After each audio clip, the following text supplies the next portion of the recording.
Okay, so welcome back. This is the second video on the real business cycle model.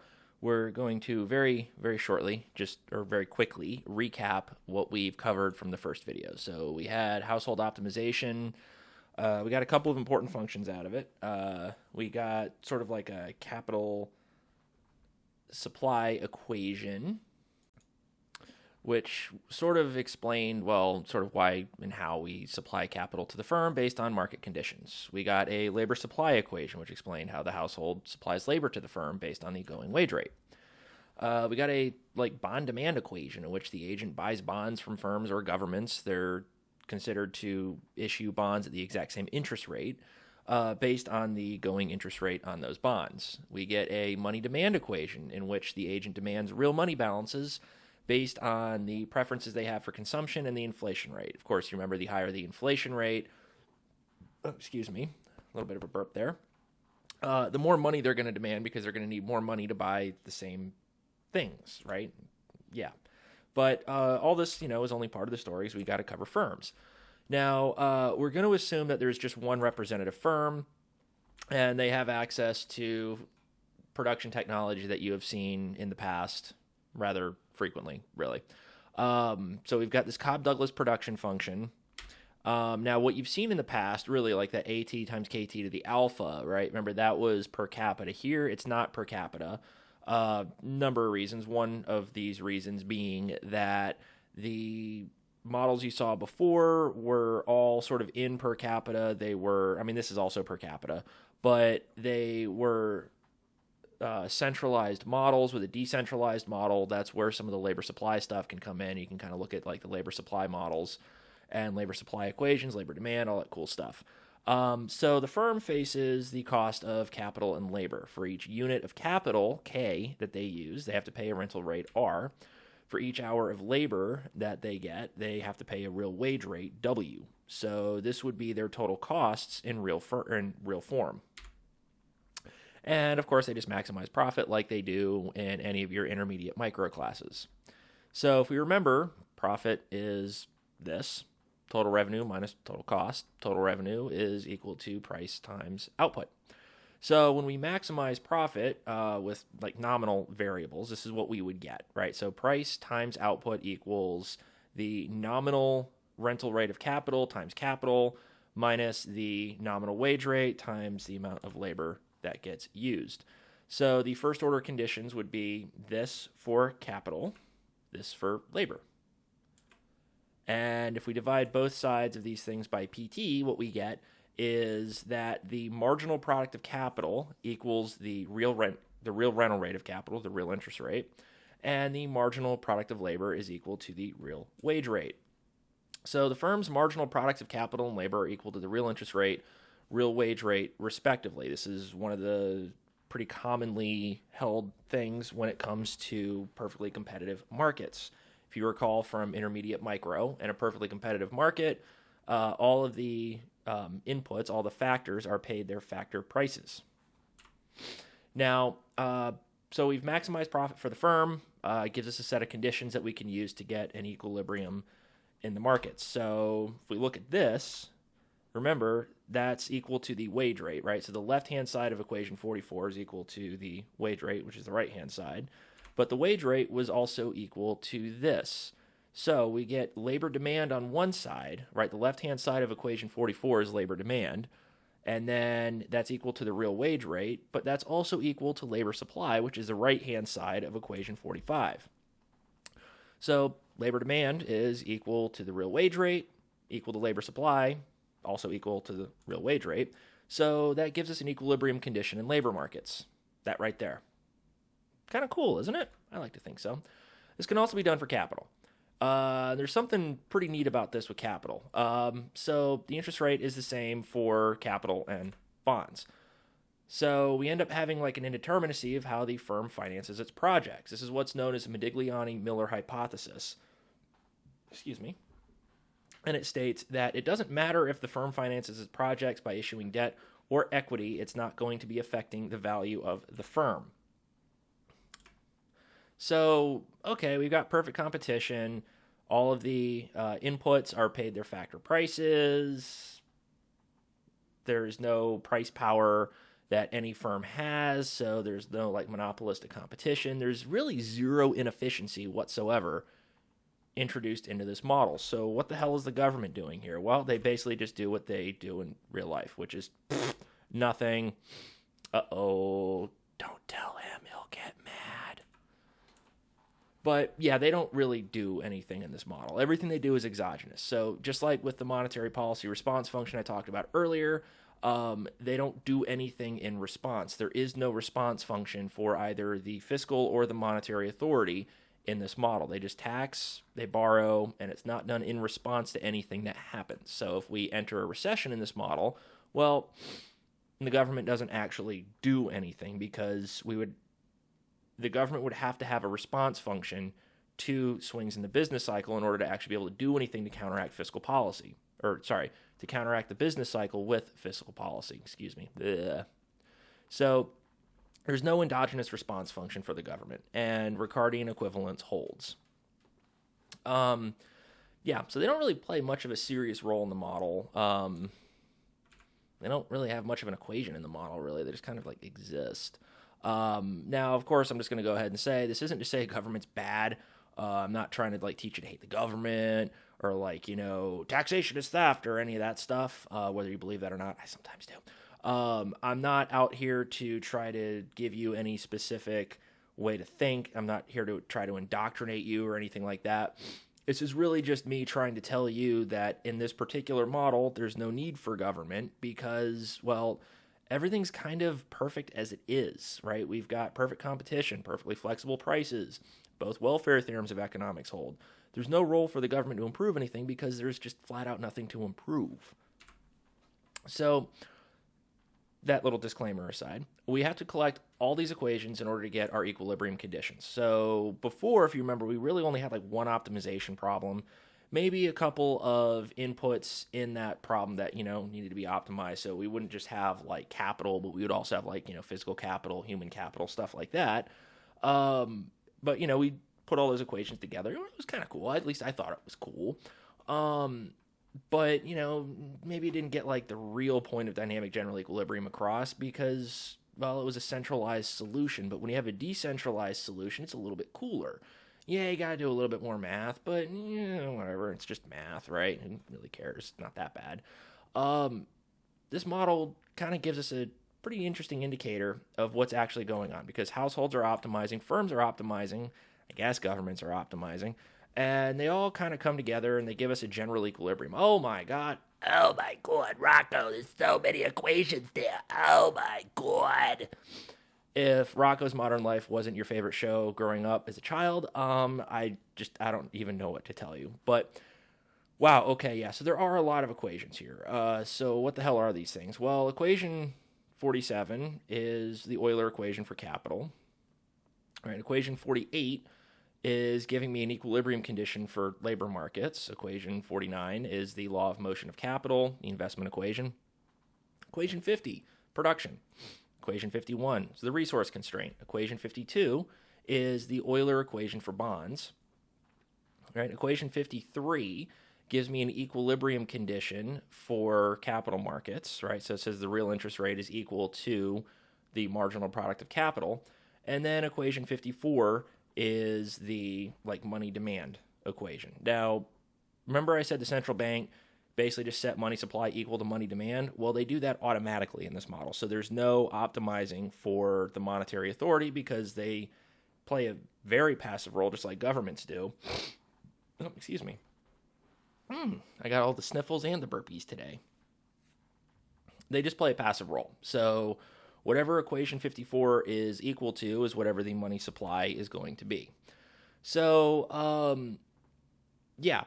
I guess it's time to talk about steady states. So we can talk about what each equation is, the role it plays, and the propagation of shocks. So, maybe we shouldn't do that just yet. Let's talk steady states. So if you remember the steady states, it's like a dynamic equilibrium. All the variables are trending towards their steady states.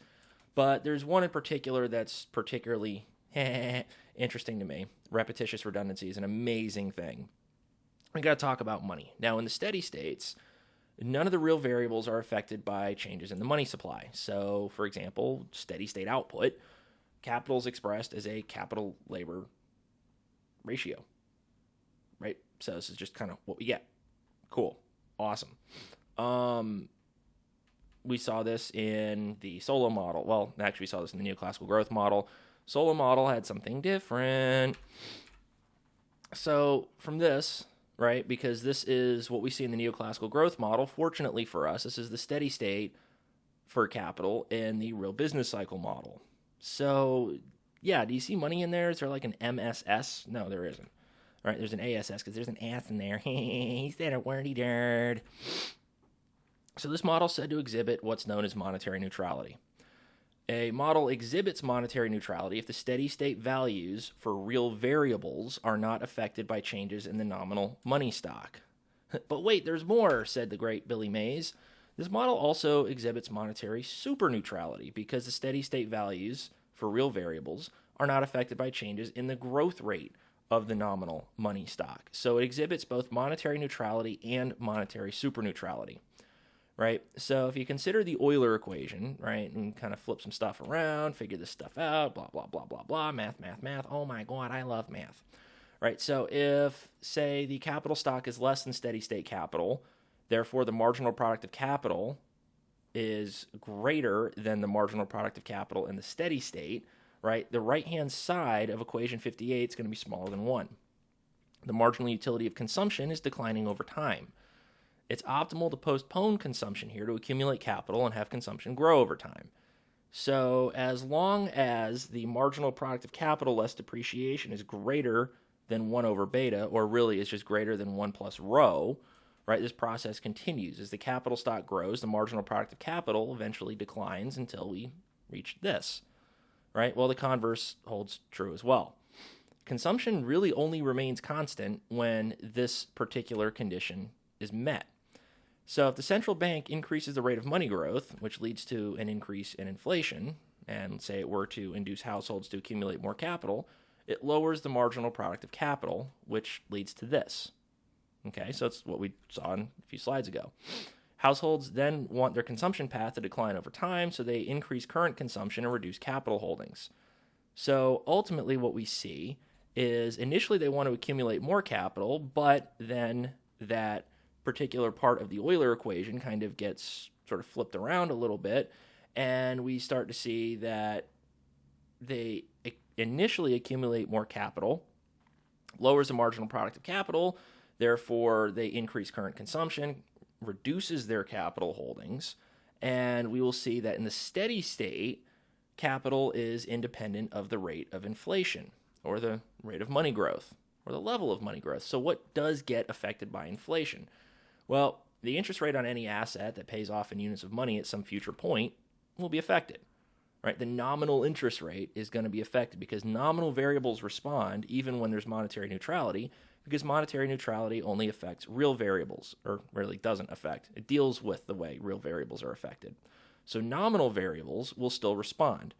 So the real value of these future units of money will be affected through inflation, reflected through the interest rate required to induce individuals to hold the asset. So let's think about like a nominal interest rate an asset has to yield if it's going to give some kind of a real return, say R sub t, in terms of consumption goods. The asset costs 1 unit of consumption in period t and yields 1 plus the real rate of interest units of consumption in t plus 1. In units of money, this asset costs p sub t units of money in time t. Since the cost of each unit of consumption at period t plus 1 is just going to be p sub t plus 1 in terms of money, right, the asset has to pay an amount equal to 1 plus the real rate times tomorrow's price level. Oh my God, so this is the nominal return. Oh, geez. Okay, so, nominal return. So 1 plus the real rate times 1 plus inflation minus 1 equals the nominal rate. And then 1 plus the real rate is equal to 1 over beta. If pi sub SS is the steady state rate of inflation, then the steady state nominal rate of interest would just be given by this guy right here, and we can see that it varies 1 for 1 with inflation. If you don't believe me, plug in numbers and see what happens. I promise you it varies 1 for 1 with inflation. It's kind of cool, actually. So, yeah, in this model, money holdings increase utility. We saw that earlier. Higher inflation reduces real money balances, which hurts the agent. It's a welfare loss for society. So there's like an optimal inflation rate that maximizes welfare for the economy. So, well, what is it? Well, Milton Friedman actually kind of discussed some of this stuff. It's pretty cool, actually. This guy was awesome. He was so awesome. Anyways, maybe greatest economist ever, once said the private opportunity cost of holding money depended on the nominal interest rate. So let's think about it this way. Okay, so we're going to put our thinking caps on. We're going to sit in the corner for a second. We're not going to face the corner. We're going to look away from the corner. We're going to have our thinking caps on. We're going to be like, oh, look at us. We're so smart. We got our thinking caps. Think of the nominal interest rate as like the cost of printing money. It would therefore be the marginal social cost of printing money. Now, the U.S. and most other economies use fiat currency, right? Now, fiat currency is basically a dollar is worth a dollar because, well, the government says a dollar's worth a dollar. Yeah, I don't like my government. I want that gold standard or something. I don't know, whatever crazy people say about the gold standard. Terrible idea. But if the U.S. and other major economies use a fiat currency, right, they can just kind of print money. And in that case, the marginal social cost of printing one more dollar is more or less zero. So if that's the case, right, the nominal rate is equal to the marginal social cost of printing one more dollar. By the Fisher equation, that would just mean that the nominal rate's equal to zero. Therefore, inefficiencies generated by deviations of marginal social cost of printing money and the private opportunity cost of printed money just go to zero, and we get a case where the real rate is equal to the rate of deflation. So the optimal rate of inflation is a rate of deflation equal to the real return on capital. Now, with money in the utility function in this particular model, utility directly depends on money. So we can think of the monetary authority choosing its policy instrument, say steady state inflation, to maximize the agent's utility and achieve a steady state value of money in order to do so. Now, steady state consumption is independent of steady state inflation. I didn't do the math. If you want to see it, like if you really, really want to see it, I can do it. But I'd imagine most of you don't. Most of you probably don't care. And yeah, that's totally cool. I mean, just take my word for it. We can move on from there. First order condition for the optimal inflation rate would be achieved when the nominal rate is equal to zero, and this rule is attributed to Milton Friedman. Now, not everybody was really a big fan of this idea. Phelps in 1973 argued that money growth generates revenue for the government. This is known as the inflation tax. The idea is that inflation is a hidden tax because it transfers wealth. In this model, taxes are lump sum, meaning they're non-distortionary, right? Because if taxes are lump sum and you take the derivative across the stuff, it's not attached to income, it's not attached to consumption. It is literally just an additive thing that gets, added in there. So when we differentiate across that, the taxes just differentiate to zero, right? So on the margin, they're non-distortionary. This obviously isn't true in real life. And according to Phelps, if the nominal interest rate was reduced to zero, gives a rate of deflation equal to the real interest rate, would mean that the government would have to increase tax revenue through higher, actual taxes, not just inflation, because they, can't really.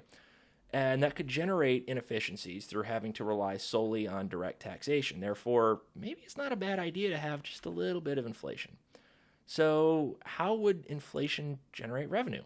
Well, I am glad I asked that question, because then I can answer my own question, and it, I guess does sound like I'm talking to myself. And here what happens is inflation generates revenue for the government through something that's known as seigniorage. So what's seigniorage? Well, consider the central bank's budget constraint. So let's say just ST is equal to 1 plus pi times tomorrow's money balances minus today's money balances minus this RCBT, right? Well, the flow of money, right? 1 plus pi times MT plus 1 minus MT is what's known as seigniorage. RCBT are receipts from the central bank, right? These are basically the central bank's profits. Now, these guys are given to the fiscal authority. If you consider the fiscal authority's budget constraint, right, government spending, right, it's taxes plus the flow of bonds, right? So that's like the money that they issue that they can borrow, but they eventually have to pay back, plus ST, right, seigniorage, plus the receipts from the central bank, right? Well, the fiscal authority taxes and borrows, and it earns profits from the central bank. So if we combine them, we get this stuff, right? Well, if you see in equation 65, we have a plus RCB minus RCB. So those suckers cancel out, which just gives us this. So basically the government the central bank, if they want to print more money, they can, and it helps the government finance stuff. But it actually does even more than that, because it reduces the value of the debt the government owes, right? If we let the debt that the government owes be, say, just D equals this flow of bonds, right? And you remember this Fisher equation here, right? If inflation were to increase, right, holding the nominal rate constant, well, the real rate kind of has to fall. So in nominal terms, the value of the debt the government has to pay back falls. Actually, it's not nominal terms, it's real terms, right? Because the nominal value stays the same, but because of inflation, it's going to be reducing the real value. And this is what's known as monetizing the debt. So in theory, if the government had a hard time paying its debts, they could just inflate their debt away. But yeah, in very, very, very small doses. Because if we overuse it, well, we end up like this, where this poor guy probably is using like all of these banknotes here to buy like a loaf of bread or something, right? That's a situation known as hyperinflation. Now, there are two theories of the price level. There's like monetary policy dominance, where fiscal policy is assumed to adjust to ensure the government's intertemporal budget constraint is always in balance. Monetary policy, in this case, is just free to set the nominal money stock or the nominal rate of interest. Basically, fiscal policy here is passive, monetary policy is active. This is what we have in the United States. Ultimately, the central bank is independent of the fiscal authority. So if you ever, watch TV, hear people talk about the Federal Reserve trying to maintain independence, right? This is what they're talking about, right? The central bank is independent of the fiscal authority because if the fiscal authority wants to do something, well, they can, but the central bank is under no obligation to follow suit by engaging in expansionary monetary policy to fund their stupid ideas. Considering that they're stupid, they may or may not be. Sometimes they are, sometimes they're not. Now, there's like a fiscal theory of the price level. Here, the fiscal authority would set its expenditures and taxes really without any regard to requirement of the intertemporal budget balance. The value of these taxes isn't sufficient to finance expenditures. Well, seigniorage adjusts to ensure the government's intertemporal budget constraint is satisfied.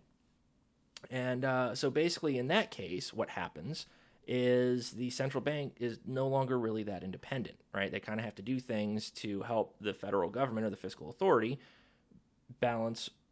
maintain the equality within their budget constraint to satisfy the federal government's budget constraint. Now, there are certain members of Congress, what used to be known as fresh faces of Congress, who advocated ridiculously high spending proposals. Some of these were like, Medicare for all, job guarantee for everyone, eliminate cow farts to protect the environment. I swear to God, that one is actually true. Retrofit every existing building to be environmentally friendly. Get rid of fossil fuel usage. And maybe you know who I'm talking about, maybe you don't. If you haven't figured out who I'm talking about, it's, drum roll please, Alexandria Ocasio-Cortez. Yeah, brilliant new thinker. And her plan's like wildly expensive. And it can't just be afforded via traditional ways of financing it. Like, even if you want really, really, really, really high tax rates, that may not necessarily do it. If you want to borrow a whole bunch right now and just try to pay for it later, well, that's also probably not going to do it. She and other very far left-leaning people advocate a certain theory of monetary policy. It's what's known as modern monetary theory, or MMT. And oh my God, it is the dumbest thing I've ever heard in my life. And this isn't to say that left-wing ideas are stupid. Far from it. Some of the left-wing ideas are quite good. Some right-wing ideas are also quite good. I try not to be particularly partisan, especially when I'm teaching a class. But when it comes to economic theory, there are some things that would definitely be considered left-wing policy that I think are very good ideas, and there would be things that are considered right-wing policy that I also think are very good ideas. Economists don't really tend to toe any party line one way or the other unless they're just partisan hacks. We tend to sort of approach things based on what the policy is. Sometimes certain things have policies that pretty right-wing people would generally go, well, that's kind of left-wing, but, the policy works, I support it. And there are cases where pretty left-wing people would see a right-wing policy and go, well, that policy kind of works, I support it.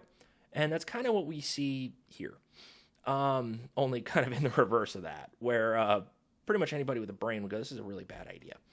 Now, under modern monetary theory, or MMT as I'll call it, if the government can issue its own currency, then it can use seigniorage to pay for its projects.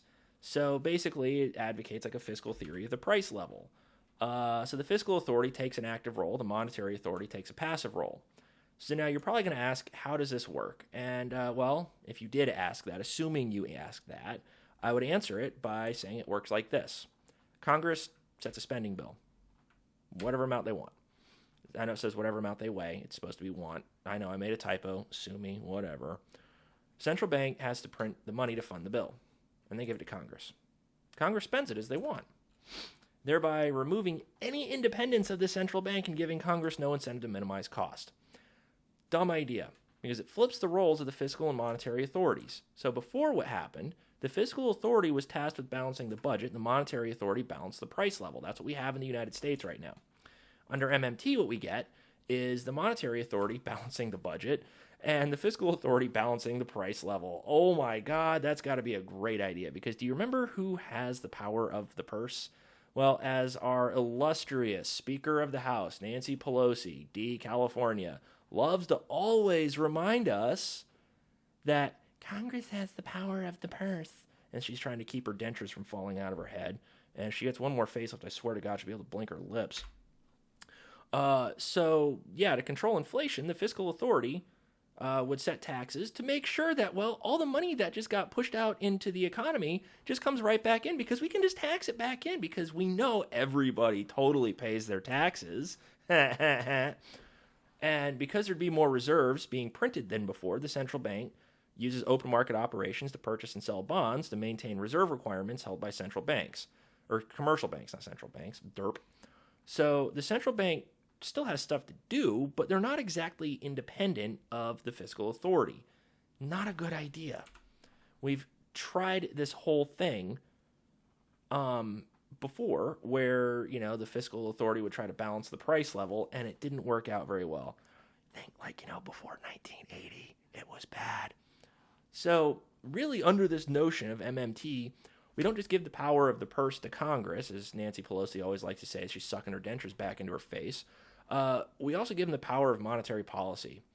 Great idea. Yeah, that's going to be awesome. Because when they get to dictate exactly how much the central bank can print and how much money can circulate in the economy, they control interest rates. So the central bank really just kind of becomes the national bank of mom when we go to college. Like when, you guys are in college. Now, granted, I'm an overgrown child, so I'll just kind of always be in college, even if I'm just still teaching in college and not taking classes like I'm not anymore. Because, that's kind of what happens when you get a PhD. It's kind of like, well, okay, you've already learned everything you can. And it's like, oh, great, no more classes. But when I was in class, you get broke. You can just call up the National Bank of Mom, and the National Bank of Mom just, makes a nice hefty deposit into your account. Well, that's basically what happens with Congress and the central bank now. And so when that happens, well, you're giving the power of monetary policy to these clowns. And again, this is not to be a partisan thing here. And of course, if the Speaker of the House was a Republican, I'd find something to make fun of that Speaker of the House for instead. Ultimately, it's still Nancy Pelosi. It's a Democrat. I'll make fun of her. But yeah, if it was a Republican, I would just make fun of the Republican because, well, that's what you do. But yeah, Republicans can be pretty stupid, and Democrats can be equally as stupid. Why? Because they're politicians. They're stupid.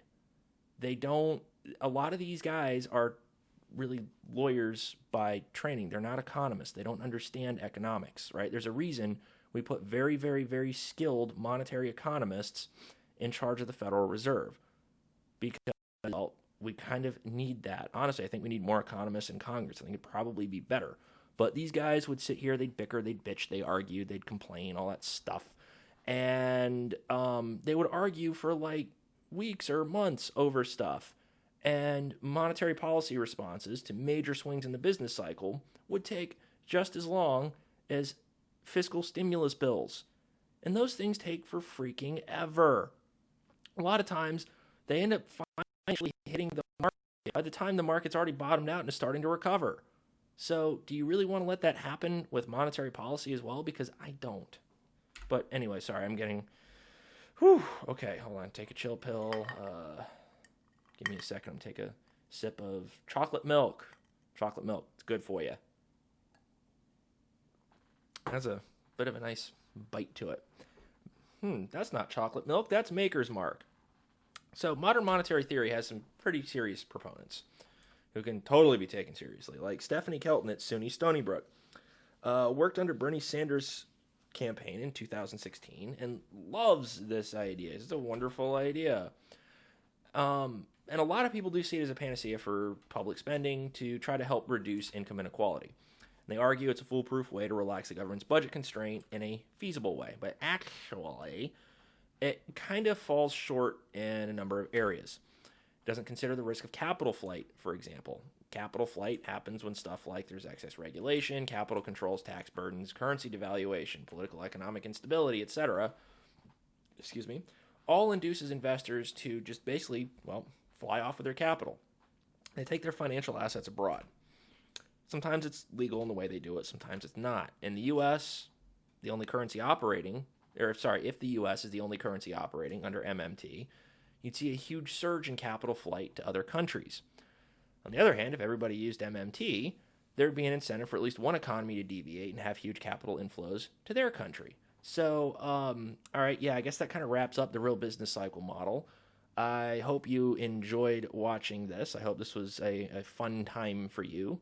I hope you kind of like that weird little tangent that I went off there. Usually these tangents happen when I'm just thinking, but, I'm just teaching and just sort of go off on a little tangent and start blah, whatever. But I actually put thought into this tangent because I made a slideshow from it. I know, right? Wow. Feel like Owen Wilson. Wow. But anyways, I hope you enjoyed that tangent. It's just a neat little application of how monetary policy would work, especially under the real business cycle model. And, you just get to kind of learn some cool monetary stuff and all that good stuff. Basically, you learn that modern monetary theory is an absolutely terrible idea. Now, I'm just going to go ahead and say, just be out with it. I don't like MMT, but, stuff of like a private currency or a gold standard or anything like that, I think is also a very, very, very bad idea. There's plenty of literature discussing these things, and, the going trend kind of seems to be that, a fiat currency is maybe the more efficient way to go with this stuff. But, obviously some kind of control here, right? We don't want to just run off with this stuff and just go totally crazy. We want something kind of in the middle, fiat currency, central bank has some amount of discretion, but not a ton of discretion. They're sort of bound by rules, but they still have some discretion. It's kind of cool the way all that stuff works. But anyways, so that wraps up everything with the real business cycle model, at least from the dynamic standpoint. Next, what we're going to be doing is we're going to be looking at ways to draw graphs from a static framework. I'm going to show you a couple of those. I've actually got some videos posted up from my money and banking course that, it's the exact same thing. So you're just going to, see those videos next. And then after that, we're going to talk about how to look at these in a more dynamic sense. We're going to look at impulse responses, mainly okay, we look at shocks. How does this thing evolve over time? And then we'll kind of compare that to the predictions from the static model and see how that stuff works. Then we do a little bit of game theory with monetary policy. And then it's the new Keynesian model, and then just cool applications of the new Keynesian model and how it can be used to describe swings in the business cycle, as well as what certain monetary and fiscal responses were to the financial crisis of 2007, 2008. And I'll also apply that a little bit to the coronavirus pandemic and that stuff. So, with that said, this will wrap up this particular lecture. Again, I hope you enjoyed it. And, I will catch you on the next. Real Business Cycles on NyQuil with Jeremy or something. I really need to come up with a cool way to end this and a cool name for this, but whatever. NyQuil.